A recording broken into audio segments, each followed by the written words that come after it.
6월 20일 뉴송아이 온라인 큐티를 진행하도록 하겠습니다. 금요일 큐티고요. 특별히 오늘은 제가 양평동 교회를 가는 길인데 이 길이 너무너무나 막혀가지고 그냥 보낼 수 없어서 차라리 이 시간에 온라인 큐티를 찍으면 어떨까 싶어서 우리 전도사님과 정원자매의 도움을 통해서 이 큐티를 진행하려고 합니다. 오늘 큐티는 몇 장 몇 절부터 진행되는지 우리 정원자매가 한번 말씀해 주시겠어요? 네, 잠언 27장 14절에서 27절 말씀입니다. 14절부터 27절까지의 말씀인데요. 저는 개인적으로 17절 말씀이었나요? 네. 17절 말씀 한번 읽어주시겠어요? 철이 철을 날카롭게 하는 것 같이 사람이 그의 친구의 얼굴을 빛나게 하느니라. 아멘. 사실 이 앞에도 굉장히 좋은 말씀도 많고 생각해야 되는 말씀도 굉장히 많이 있어요. 그래서 예를 들면 우리 14절 우리 한 번만 읽어주세요.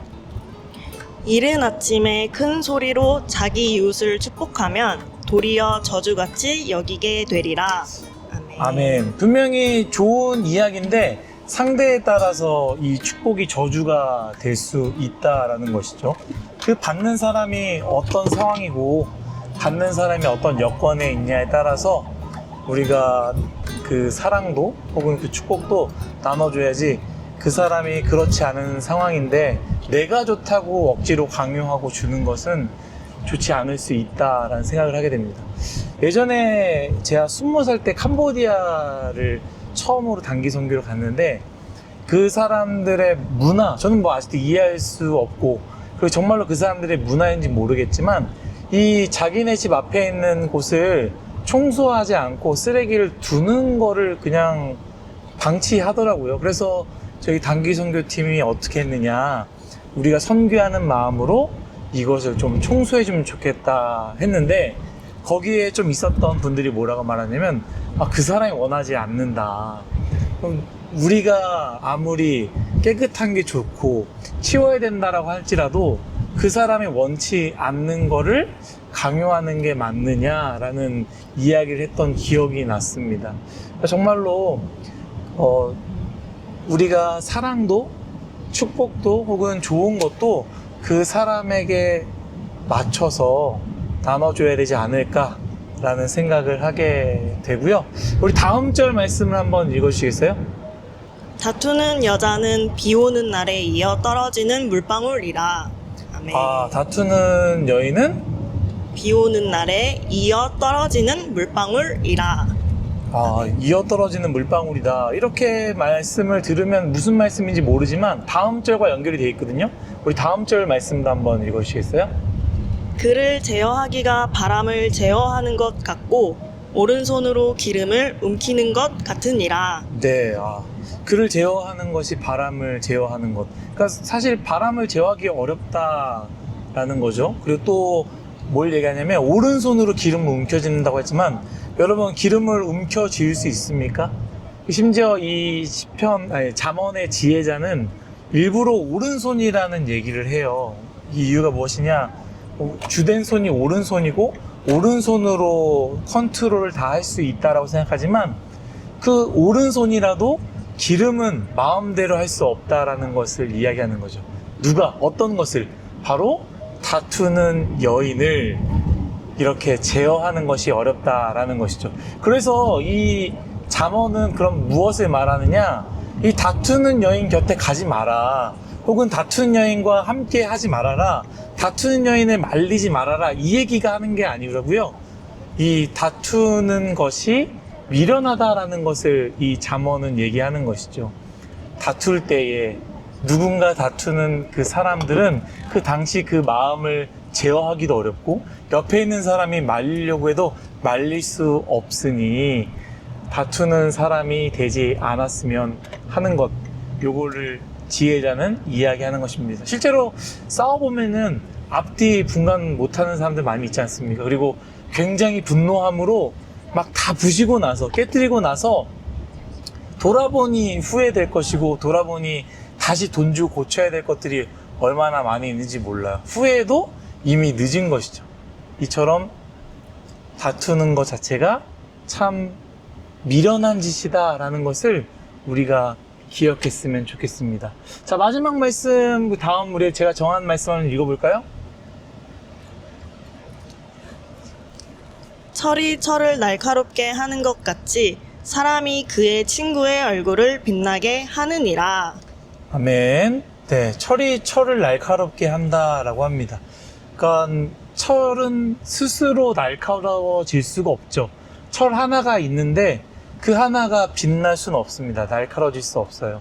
이 철이 날카로워지기 위해서는 반드시 다른 철로 부딪힘으로 인해서 날카로워지게 됩니다. 그 과정은 빛나게도 되고 반짝이고 뭐 번쩍이고 굉장히 소리도 큰 소리도 나고 하게 되는데 결국에 이 철이 빛나기 위해서는 철끼리 부딪혀야 된다라는 거죠. 그것을 비유를 들어서 이 잠언의 지혜자는 무엇을 이야기하는 것입니까? 사람이 빛나기 위해서는 스스로 혼자 빛나는 것이 아니라 함께 부대낄 때, 함께 부딪힐 때, 함께 공동체 안에서 싫고 힘들고 어려워도 그 사람들과 함께 할 때에 비로소 빛날 수 있게 되는 것이다. 여기서 빛나다라는 것을 한번 생각해 봤어요. 내 얼굴이 빛나는 걸까? 뭐가 빛나는 걸까? 생각해 봤는데 사람이 빛난다라는 것은 하나님의 형상을 회복했을 때 빛나는 것이 아닐까 저는 생각을 하게 되는데요. 하나님의 형상이 어떻게 될 수 있겠습니까? 기도만 한다고 얼굴에서 빛이 나는 게 아니죠.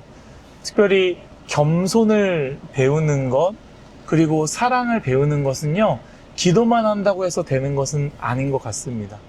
다른 사람, 혹은 나를 어렵게 하는 사람, 또 힘든 사람, 나의 소중한 것들을 나눠줄 수 있는 그 사람들을 만남으로 인해서 내 거를 나눠주고 서로를 사랑하고 또 싸울 수 있죠. 우리 철을 부딪힐 때에 소리가 나고 불꽃이 튀는 것처럼 이렇게 만나게 됐을 때, 부대끼게 됐을 때 화도 나고 싫을 수도 있지만 그것을 통해서 점점 내가 깎여가는 건 아니겠습니까?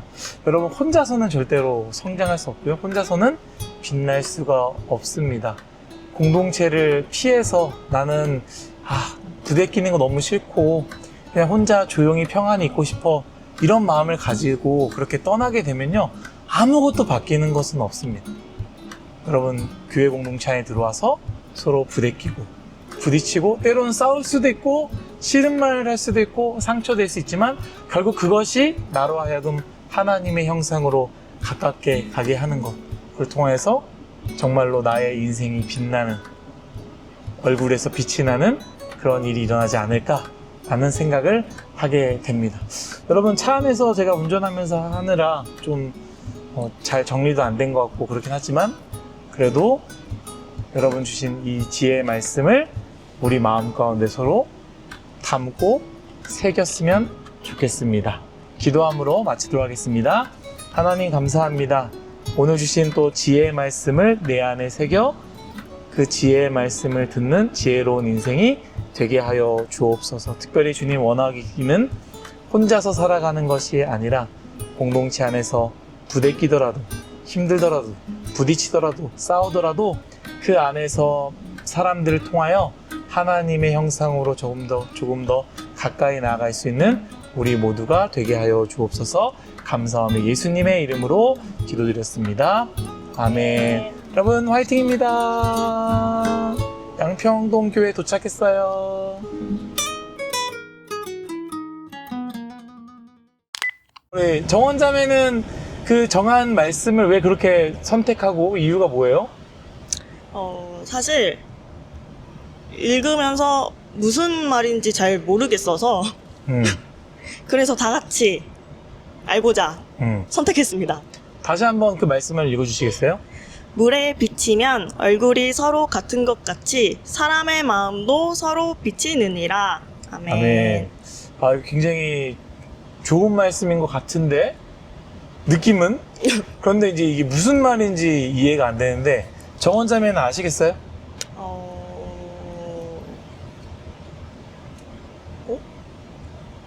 아니요? 네? 모르겠어요.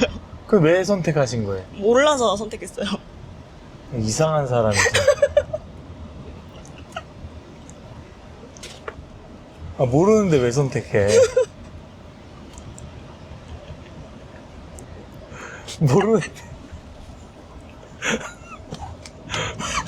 모르는데.